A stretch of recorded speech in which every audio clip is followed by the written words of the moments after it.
Drew here from Roadrunner Magazine. Now I'm about to embark on the Georgia Traverse, 400 miles of dual sport trails and backroads that span Georgia and some of the prettiest parts of the southern Appalachian Mountains. Over half of the route is unpaved, taking you through some of the best and most exciting off-road riding in the state. And the paved sections are some of the best backroads and twisties that Georgia has to offer. I'll be doing the route over 4 days and camping along the way. I'm starting on the western half at the Alabama border, riding through North Georgia, popping into Tennessee and North Carolina, and then eventually ending in South Carolina. And this is the bike that I'm going to do it on. This is Honda's 2024 XR150L. People will look at this bike and then immediately look away. They'll complain about its size, that it's underpowered, that it's carbureted, or it has a drum brake in the rear. I look at this bike and I see its potential. I know what it is. It's a Honda.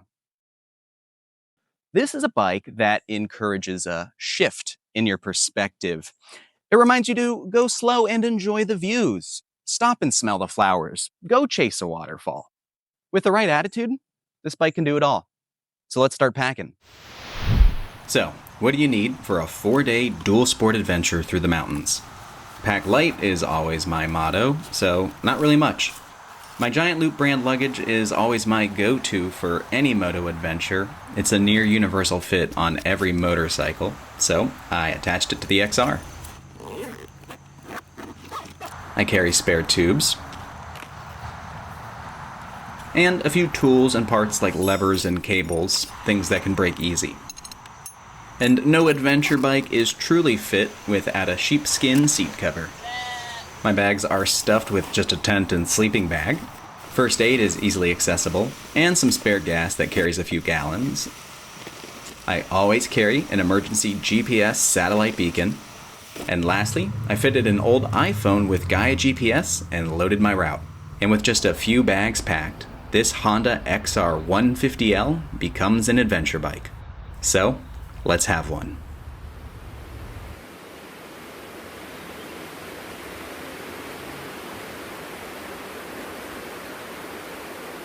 Georgia Traverse, Day 1.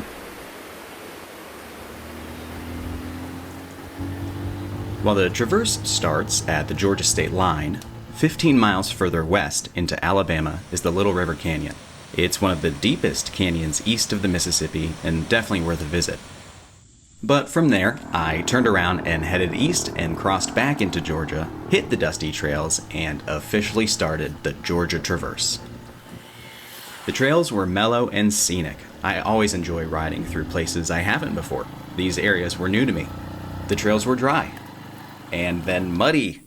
The size and weight of this bike is so manageable, I had no fear of getting the bike stuck anywhere without being able to get it unstuck.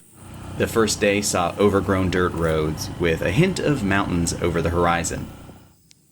I hit some of the first water crossings of the trip, which were somehow easier than those mud puddles.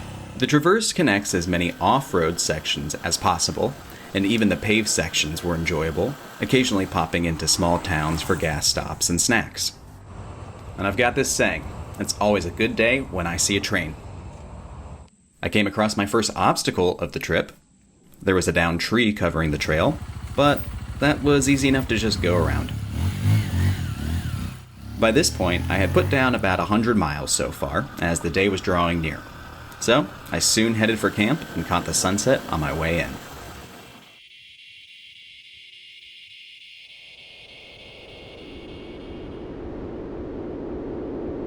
Day 2.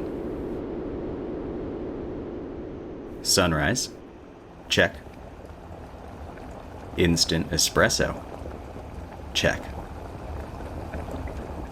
Time to start riding. By now, most of the pavement was out of the way, and majority of riding would be dirt from now on. The morning light and colors of the forests were so good. If you want to ride off-road anywhere in the state of Georgia, the Cohutta Wilderness is one of the best areas. It's full of exciting routes and beautiful nature. And some critters. Who knows how long that was there for? But it turned out to be a good place to stop. I had this epic view facing northwest of the Big Frog Wilderness and the mountains ahead. I hopped back on the trails and continued to enjoy the lush scenery. It was August, peak summer, and everything was in bloom. Your field of vision is nothing but a green tunnel with blue sky above. Poplar trees, oak trees, maples, and pines all hug the trails. Yellow coneflowers, flame azaleas, and mountain laurels offered pops of color and fresh air smells. Bridges hidden in the woods would lead you across creeks, and even the flora encourages you to get lost and don't bother following directions. So, I went and chased some waterfalls. Eventually, I came to my second obstacle of the trip, and while the signs say closed, the bike says go. Turns out the road here has been out for years at Rough Creek with no plans of repair. So, back the way I came. Eventually, I found a damn way out. Dam. Dam? Like the water dam. I crossed the Ocoee River and made it off the mountain. Fun fact, this is actually where the 1996 Summer Olympics held the whitewater rafting events. Anyways, the detour did not disappoint. Because like I say, always a good day when I see a train. This is the Blue Ridge Scenic Railway, a picturesque train ride exploring deep through the mountains of Tennessee and Georgia. The detour took me through the twin towns of Copper Hill, Tennessee and McKaysville, Georgia. They sit directly side by side one another and are split down the middle by the river. The ocoee turned into the Toccoa as I crossed back into Georgia over the Bridge Street Bridge, built in 1911. My detour ate up enough time, I figured it would be good to find some camp for the night. I put down a few more miles on some back roads and found tons of kudzu, which is definitely a mark of the South. I stopped for gas and grabbed some ice and firewood for the night. I had one last bit of twisties into camp as I caught another epic sunset.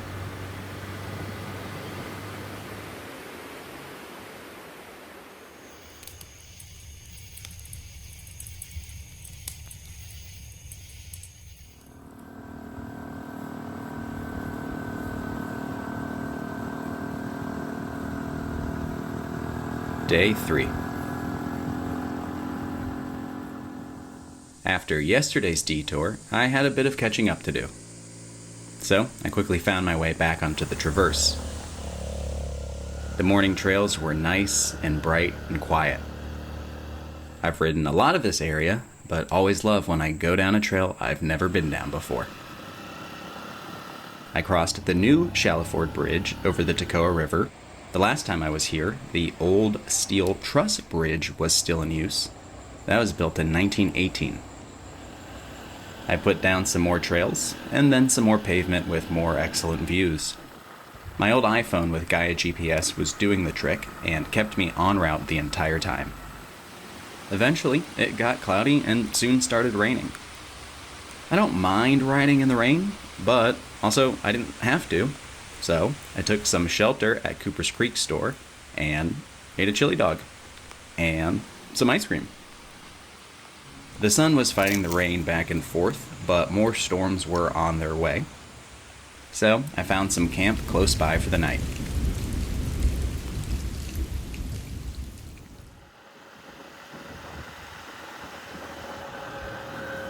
Day 4.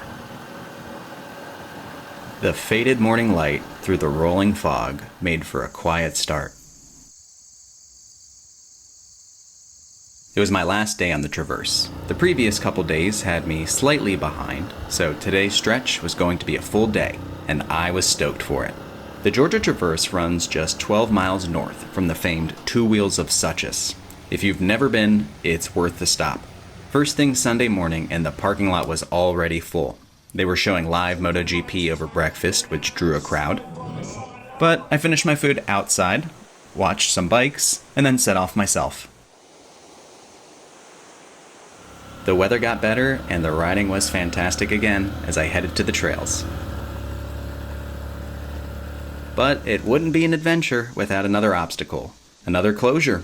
I wonder if a flash flood had anything to do with it. No problem though, more time in the woods on a motorcycle.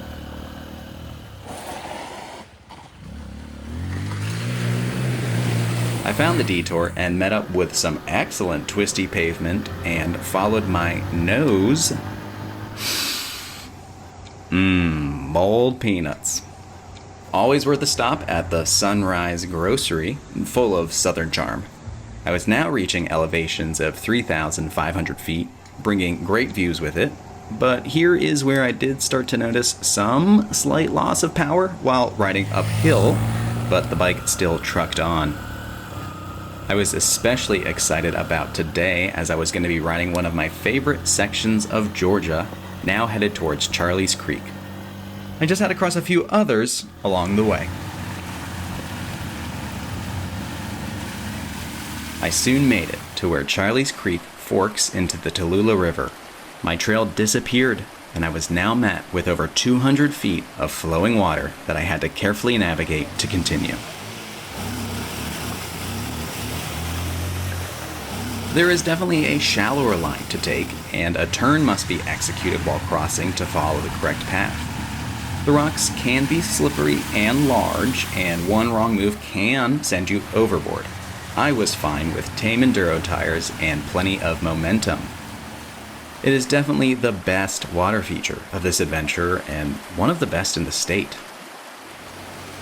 I continued along the river roads, which offered plenty of places to relax and stop and take a dip or go fishing. But I left the dirt and found some more pavement, now leading me to some of the last trails of this adventure. I rode up through Sky Valley, Georgia, which was now some of the highest elevations of the trip, nearing 4,000 feet. I popped in and out of North Carolina. I think that's what this sign meant. But I was ultimately closing in on South Carolina. I found my last bit of dirt in the northeast corner of the state, crossed the Chattooga River into South Carolina, and finished the traverse under the late afternoon light. The route finishes up near the Ellicott Rock Wilderness, so I considered this rock my finish line. Though I could have kept riding until the cows came home. And just like that, 4 days and 400 miles later, I'd finished riding the Georgia Traverse, all on this Honda XR150L. It was an adventure across northern Georgia in the foothills of the Appalachian Mountains. It was the perfect little adventure on this perfect little dual sport. How many days until the next one?